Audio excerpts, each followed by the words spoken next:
Hello everyone. In this video, I'm going to discuss about the dimensions of performance management system. We'll go through the slide set presentation. So we'll go to the presentation, notes presentation. So see the dimensions of performance management. So dimensions means here the qualities or features of a job or the activities that take place at work site which are conducive to measurement. These are completely the dimensions or the qualities or the features required on a job or the activities that take place at the work site or the workplace. These provide the scope for the total workplace activities generally. So generally these may be responsibility or duty or behavior or any trait. Trait means here qualities. So the responsibility, it may be a responsibility or it may be a duty or it may be the behavior from the individuals or the employees or it may be traits or qualities from the individuals. These all affect the performance management of the performance of the organization as a whole. So the identification of relevant performance dimensions follows the description of job responsibilities and duties. Here, proper performance dimensions, identification of these proper dimensions will allow the management to follow some job description. Job description means what? It is a statement showing the duties and responsibilities of a particular individual to perform in his job. So here performance, here PD represents performance dimensions. PD represents performance dimensions. Here performance dimensions integrate the established requirements of the job with specific knowledge, skills, efforts and desires of the incumbent and the demands placed on the job through changes in the environmental conditions. Here environment means what? All the macroeconomic, macro environmental factors, with the changes in the political factors, with the changes in the socio-cultural factors, with the changes in the technological factors and extra environmental factors. With all the changes in the extra environmental factors, there should be the requirements of the job commandant will keep on changing. Here a specific based they may be related to a specific knowledge, skills, efforts, desires of the job incumbents, and whatever the demands are placed on the job through this here through changes can be brought down. So here primarily the performance dimensions are classified into three types. One is responsibility and duty based, and second one is behavior based, and third one is trait based. First one we'll see about the responsibility and duty based. So while by responsibility or duty settlement statement primarily describes what is to be done, the emphasis in the performance dimensions begins the shifts and how it is to be done. So here we have already told you in the I have already told you in the managerial purpose that employee should be communicated properly in such a way that what he is expected to be done from his job and how, and not only what he not only this what he is expected to be done, how it should be done should also be communicated to the individuals. Here how this can be communicated by providing training to the individuals on the job. The employees come to know that how the work can be done on the job. So to be useful as a basis for measurement purposes, the performance dimension must be sufficiently narrow and precise in description to minimize any opportunity for ambiguity to occur. Here, whatever the statements or the dimensions given, so here they should be narrow and precise in description. So because here while describing the job statements or the job responsibilities, jargon should be avoided. It should be in a simple language that every employee should be easily understandable. So here in order to make it clear, actions identified and described through the job analysis process can also be used to establish performance dimensions. How the performance dimensions can be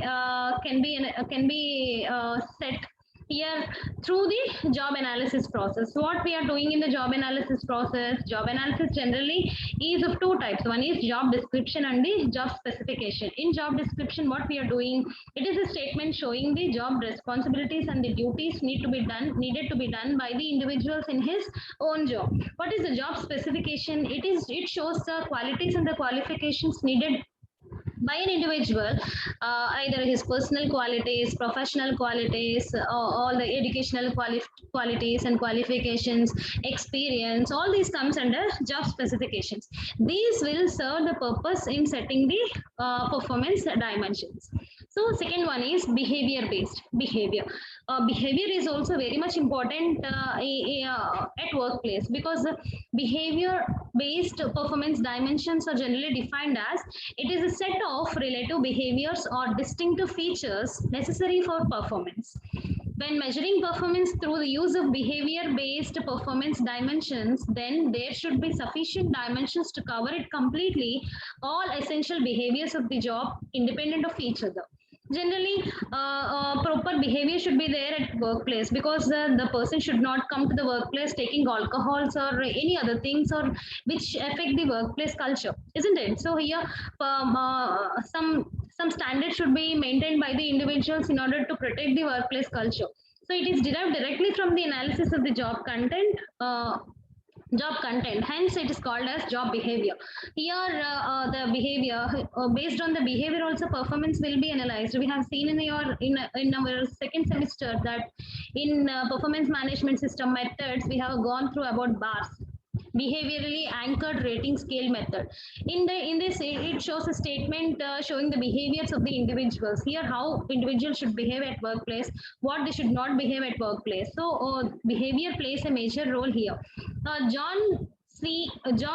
Flanagan identified six potential performance dimensions. One is, one should have proficiency in handling administrative details, proficiency in supervising personnel, proficiency in planning and directing action, acceptance of organizational responsibilities, acceptance of personal responsibilities.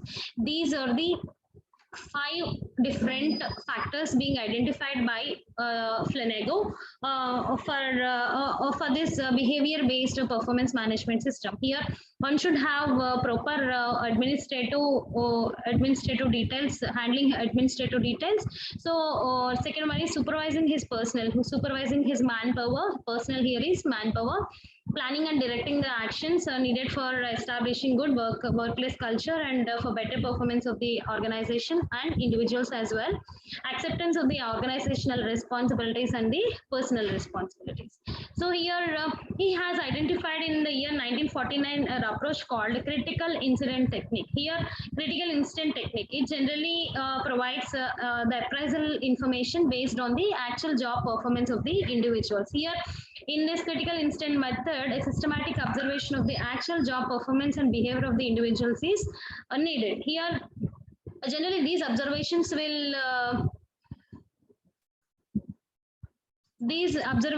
provide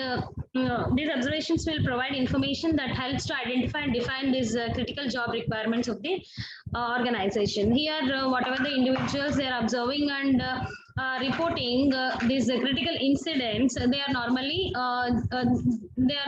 from the supervisors or the associates of the employees who are involved in the incidents. Incidents are generally collected by asking the supervisors or the job incumbents to think of the best and the poorest employees here. Here they have known then, based on this personal knowledge of the employees, they'll write a description of the incidents. Here, information for writing the critical incidents can be obtained through the personal interviews or through observations or through questionnaires or any combination of these three. Here, these critical incidents can be identified by the supervisors or by their peer colleagues or by the employees through either through personal interviews or through a questionnaires or through some observations or any of the three. Hence, by analyzing all these job activities, employees will identify the behaviors that will lead to the job success or failure of the individuals in their organization. So success factors can easily motivate the individuals, but failure factors will create huge loss to the organization, spoiling the work culture of the organizations and the objectives of the organization. Third one is trait based. Generally, commonly used employee traits are, traits means qualities or characteristics which are firmly anchored in the human behavior, which will manifest themselves on the job and influence their performance. For example, see here I gave you several examples, that is acceptance of responsibility.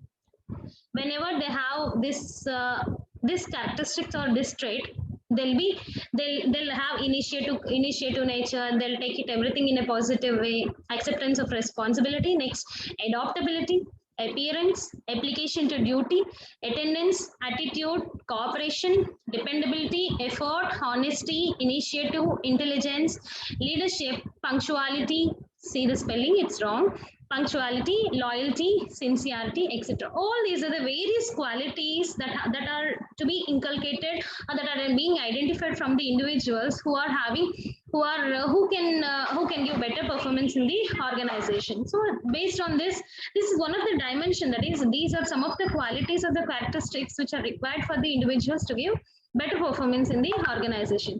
These have traditionally been the most kind of performance dimensions used to appraise employees, because these are universally related to the all kinds of jobs. Here, see, these are the general terms or the general qualities given, which are not to a particular job. These are common to all the jobs: honesty, initiativeness, intelligence, creativity, punctuality, loyalty, adaptability, acceptance. All these are the various good traits. So these are very common to all the jobs. Here, the job related behaviors are those trait based, can be identified and described in a manner which leaves very little opportunities for perception problems and misunderstanding. When people have such type of characteristics, they'll take everything in a positive way, and they'll take everything in a positive way, and misunderstandings or conflicts at workplace can be obviously reduced.